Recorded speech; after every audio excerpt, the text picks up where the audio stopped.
Hello guys! In today's video, I'll be showing you how you can use Starry AI. But first, if you want to master your favorite tech platforms, don't forget to subscribe to this channel and hit the notification bell so you won't miss a video. So now, what is Starry AI? Starry AI is an AI art generator app.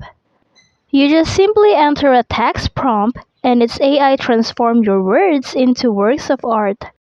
And now, if you open Starry AI app, you can see these following options. You can create art, illustrations, and many more. Now to start creating a project, just tap on Project, and then tap on the add icon at the bottom right corner of your screen. Now enter the prompt that you want to see on your art. You can type anything that you want. Just choose the words that best describe the arts that you want to see. You can also choose to add an image. And then AI will integrate that image to the words that you type in these prompts.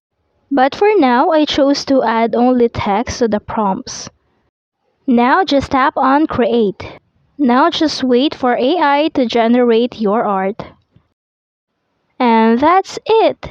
If you have questions or suggestions regarding this video, don't forget to leave a comment on the comment section. Thank you for watching. Don't forget to like and subscribe.